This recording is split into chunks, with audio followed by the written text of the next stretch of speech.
Hi friends, എല്ലാവർക്കും നമ്മുടെ ചാനലിലെ പുതിയ വീഡിയോയിലേക്ക് സ്വാഗതം. ഞാൻ തന്നെയാണ്. ഞാൻ ഇന്നലെ പിന്നെ ഷിഹാബുദ്ദീൻ സഖാഫി ഉസ്താദിൻ്റെ ഒരു വീഡിയോ ചെയ്തിരുന്നു കേട്ടോ. ആ വീഡിയോയിൽ ഫൈസി ഉസ്താദ് എന്നാണ് ഞാൻ പറഞ്ഞിട്ടുണ്ടായിരുന്നത്. പക്ഷേ ഞാൻ മനസ്സിൻ്റെ ഉള്ളിൽ സഖാഫി ഉസ്താദെന്നും പക്ഷെ പുറത്ത് വന്നത് ഫൈസി ഉസ്താദും ആയിപ്പോയി.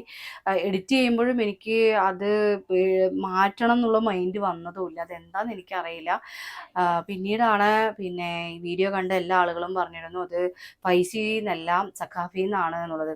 അപ്പോൾ എനിക്ക് തെറ്റ് പറ്റിപ്പോയി. ഞാനത് പറഞ്ഞത് മനസ്സിൽ വിചാരിച്ചതൊന്നും പുറത്തു വന്നതും ഒന്നായിപ്പോയി. അപ്പോൾ എല്ലാവരും ക്ഷമിക്കുക. ഉസ്താദിന് വേണ്ടി നിങ്ങളെല്ലാവരും പ്രാർത്ഥിക്കുക. അപ്പോൾ ഉസ്താദിൻ്റെ വീഡിയോ ചെയ്ത സമയത്ത് ഒരു കമൻറ്റ് ഞാൻ കണ്ടിരുന്നു, ഇവർക്ക് എങ്ങനെയാണ് ഇവരെക്കുറിച്ചൊക്കെ അറിയുന്നത് എന്ന്. അപ്പോൾ എനിക്ക് പറയാനുള്ളത്, ഭൂമിയിൽ നല്ലത് ചെയ്യുന്ന ഒരുപാട് പണ്ഡിതന്മാരുണ്ട്. അതായത് ഇപ്പം നിങ്ങൾ ചോദിച്ചില്ലേ ഇവർക്ക് എങ്ങനെയാണ് ഇവരെക്കുറിച്ച് അറിയുക, ഇവരൊക്കെ ആരാണെന്ന് ചോദിച്ചു. ഇവരൊക്കെയാണ് ശരിക്കും പറഞ്ഞാൽ പണ്ഡിതന്മാർ എന്ന് പറയണത്. അപ്പോൾ ഈ പണ്ഡിതന്മാർ ചെയ്യുന്ന കാര്യങ്ങൾ നമ്മൾ ശരിക്കും ഉറ്റുനോക്കേണ്ടത്, അല്ലെങ്കിൽ നമ്മൾ ആശ്ചര്യപൂർവ്വം നോക്കേണ്ടതാണ്. കാരണം ഈ ഉസ്താദുമാർ എന്നാണ് ഇവരെ പറയാം. ഈ ഉസ്താദുമാരൊക്കെ എങ്ങനെയാണെന്നറിയോ, ഒരു ചീത്ത കൂട്ടുകെട്ടിലോ ഒരു കാര്യങ്ങളിലോ അവർ പോവില്ല. അവർ അവരുടേതായ ദീനിനെ വളർത്തിയെടുക്കുകയും ഒരു മയക്കുമരുന്നിനെയും കുട്ടികളെ വിട്ടുകൊടുക്കാതെ ചേർത്ത് പിടിക്കുന്ന ആളുകളാണ് ഈ ഉസ്താദുമാർ എന്ന് പറയുന്നത്. അപ്പോൾ ആ ഉസ്താദുമാരുടെ വീഡിയോസൊക്കെയാണ് ഞാൻ കൂടുതലും ചെയ്തിട്ടുള്ളത്. അതായത് ബഹുമാനപ്പെട്ട കാന്തപുരം ഉസ്താദിനെ നിങ്ങൾക്ക് അറിയുമെന്ന് എനിക്കറിയില്ല. ബഹുമാനപ്പെട്ട കാന്തപുരം ഉസ്താദ് ഒരുപാട് എത്തിയമായ കുട്ടികളെ ചേർത്ത് പിടിക്കുകയും അവർക്ക് വിദ്യാഭ്യാസം കൊടുക്കുകയും ചെയ്തിട്ടുണ്ട്.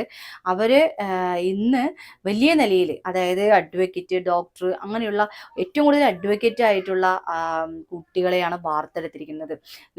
അതായത് ഒരുപാട് മേഖലകളിൽ ഒരുപാട് മേഖലകളിൽ ഉന്നത വിജയം നിറവേറ്റാൻ സാധിച്ചതും ഈ ഉസ്താദിൻ്റെ ഒരു പ്രയത്നം കൊണ്ട് തന്നെയാണ് കേട്ടോ. അപ്പോൾ ഇപ്പം നിങ്ങൾ ചോദിക്കും അങ്ങനെയാണെങ്കിൽ എ പി ഉസ്താദിനെ എങ്ങനെ അറിയാമെന്ന്.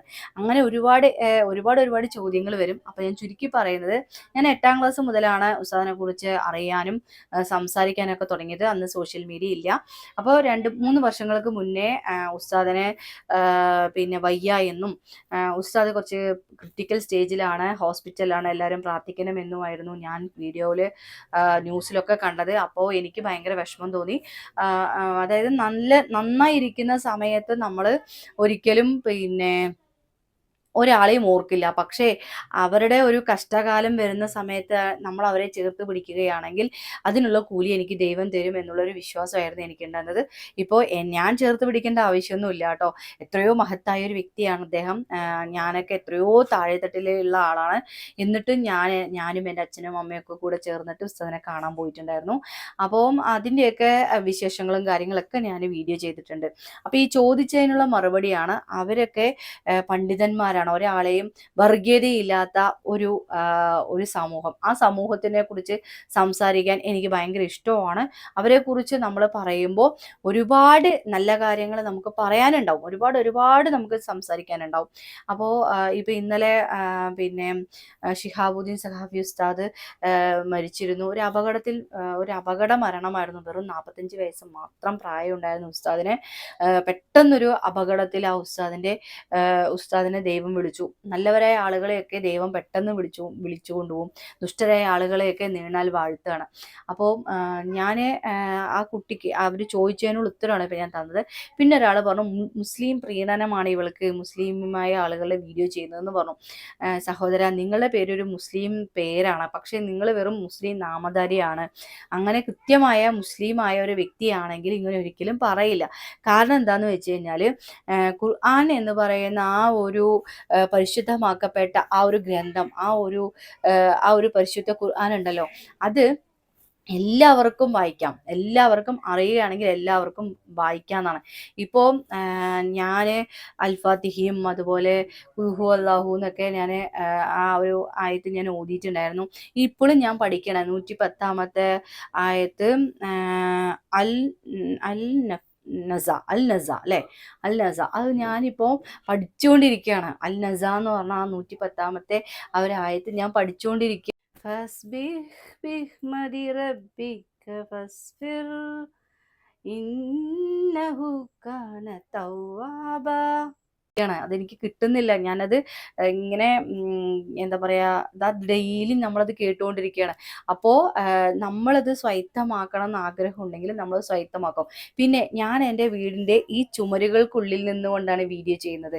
ഞാൻ എവിടെയും ആരുടെയും മുന്നിൽ പോയി നിന്നുകൊണ്ട് സെൽഫി എടുക്കുകയോ വീഡിയോ ചെയ്യുകയോ ചെയ്യുന്നില്ല.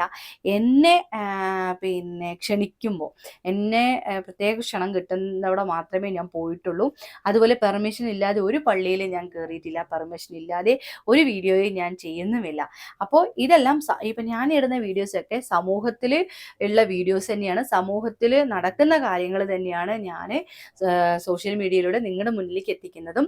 എനിക്ക് ഇഷ്ടമുള്ള കാര്യങ്ങൾ സംസാരിക്കുമ്പോൾ എനിക്ക് കുറച്ചും കൂടെ ഇൻട്രസ്റ്റ് ആയിരിക്കും. അല്ലാതെ മുസ്ലിം പ്രീണനം കിട്ടാനൊന്നും എനിക്ക് അതിൻ്റെ ആവശ്യമൊന്നുമില്ല. എൻ്റെ പ്രീണനം കിട്ടിയിട്ടൊന്നും മുസ്ലിമായ ആളുകൾക്ക് വളരുകയും സന്തോഷിക്കുകയും ആവശ്യമില്ല. കാരണം അവർ അത്രത്തോളം വളർന്നുകൊണ്ടിരിക്കുകയാണ്. അല്ലാതെ എൻ്റെ പിന്നെ ഈ സംസാരം കൊണ്ടൊന്നും മുസ്ലിമായ ആളുകൾ വളർന്നു വരികയാണെന്ന് നിങ്ങൾ തെറ്റിദ്ധരിച്ചു പോയെങ്കിൽ അത് നിങ്ങൾക്ക് തെറ്റി. അപ്പോൾ വെറും മുസ്ലിം നാമധാരികളായ ചില ആളുകൾ കുറ്റം പറയാനായിട്ട് വരും. അതെനിക്ക് വിഷയമല്ല. യഥാർത്ഥ ഒരു സത്യവിശ്വാസിയായ പരിശുദ്ധ ഖുർആനെ എന്താ പറയുക, മനപ്പാടം അല്ലെങ്കിൽ അത് മനസ്സിൽ വിചാരിച്ചുകൊണ്ട് മുത്തുനബി സല്ലല്ലാഹു അലൈഹി വസല്ലമ തങ്ങളുടെ ആ ഒരു കാര്യങ്ങളൊക്കെ ഉൾക്കൊണ്ടുകൊണ്ട് ജീവിതം മുന്നോട്ട് കൊണ്ടുപോകുന്ന ആളുകളാണെങ്കിൽ ആളുകളോട് മാത്രം, അല്ലെങ്കിൽ അവരുടെയൊക്കെ വീഡിയോസൊക്കെയാണ് ഞാൻ ചെയ്യുന്നതും അവരുടെ മുന്നിലേക്കാണ് എൻ്റെ വീഡിയോസ് പോകുന്നതും. അല്ലാതെ ഇങ്ങനെ കുറ്റം പറയാൻ വേണ്ടിയിട്ടുള്ള ആളുകളൊന്നും യഥാർത്ഥ ആളുകളല്ല എന്നുള്ളൊരു വിശ്വാസം കൂടെ എനിക്കുണ്ട്. അപ്പോൾ എന്തായാലും ഞാൻ ഇനിയും എൻ്റെ ഈ ഒരു ഇഷ്ടങ്ങളും കാര്യങ്ങളൊക്കെ ഞാൻ ഇനിയും തുടർന്നു കൊണ്ടേയിരിക്കും. അതിനൊരു നോൺ സ്റ്റോപ്പില്ല. മരണം വരെയും ഞാൻ വീഡിയോ ചെയ്യും. പക്ഷേ എന്ന് വിചാരിച്ചിട്ട് നമ്മൾ പിന്നെ ഈ എൻ്റെ ചോരകൾക്കുള്ളിലല്ലാതെ ഇപ്പോൾ ചില ആളുകൾ ചെയ്യുന്നത് പോലെയുള്ള വീഡിയോസോ കാര്യങ്ങളോ റീൽസോ ഒന്നും ഞാൻ ചെയ്യുന്നില്ല. എനിക്ക് ഇഷ്ടപ്പെട്ട കാര്യങ്ങൾ ഞാനത് മുന്നിലേക്ക് പറയുന്നു. ഇപ്പോൾ എൻ്റെ മകൻ്റെ സ്കൂളിൽ ഒരു ഹിന്ദു ടീച്ചറാണ് അറബി പഠിപ്പിക്കുന്നത്. അറബി എല്ലാ ടീച്ചർക്ക് സ്വൈത്തമാണ്. അങ്ങനെയാണെങ്കിൽ അവർക്ക് എന്തിനാണ് അത് പഠിക്കേണ്ട ആവശ്യം? ഞാനും അതുപോലെ അറബി പഠിക്കുന്നു. അറബി പഠിക്കാൻ ഞാനും ആഗ്രഹിക്കുന്നുണ്ട്. ചെറിയ കാര്യങ്ങൾ ഞാൻ ഓൺലൈനിലായിട്ട് ഞാൻ പഠിക്കുന്നു. അങ്ങനെ പഠിച്ച കാര്യങ്ങളാണ് ഞാൻ പരിശുദ്ധ ഖുർആൻ പഠിക്കാൻ വേണ്ടിയിട്ടാണല്ലോ അറബി പഠിക്കുന്നത്. അപ്പോൾ അത് ചെറിയ രീതിയിൽ ഞാൻ പഠിച്ച് നിങ്ങളുടെ മുന്നിലേക്ക് എത്തിക്കുന്നു, അത്രയേ ഉള്ളൂ. അല്ലാതെ പിന്നെ ഇങ്ങനെ കുശുമ്പും കുന്നായ്മയും പറയാനായിട്ടൊന്നും എൻ്റെ ചാനലിൽ അത് വിചാരിച്ചിട്ട് ആരും വീഡിയോ കാണാൻ വരണ്ട കേട്ടോ. ഞാൻ കുശുമ്പും കുന്നായ്മയൊന്നും ഇവിടെ പറയില്ലേ. അപ്പോൾ വീഡിയോ ചെയ്ത് കഴിഞ്ഞാൽ പിന്നെ പറയണ്ടല്ലോ, കേൾക്കുന്ന കാര്യങ്ങൾ ഞാൻ ഇന്നലെ തന്നെ വീഡിയോയിൽ പറഞ്ഞിട്ടുണ്ടായിരുന്നു. അപ്പോൾ എന്തായാലും വീഡിയോ കുറച്ച് ലോങ്ങായി പോയി. അപ്പോൾ ഇന്നത്തെ വീഡിയോ ഞാൻ ഇവിടെ വൈൻഡപ്പ് ആക്കുന്നു. നന്ദി, നമസ്കാരം.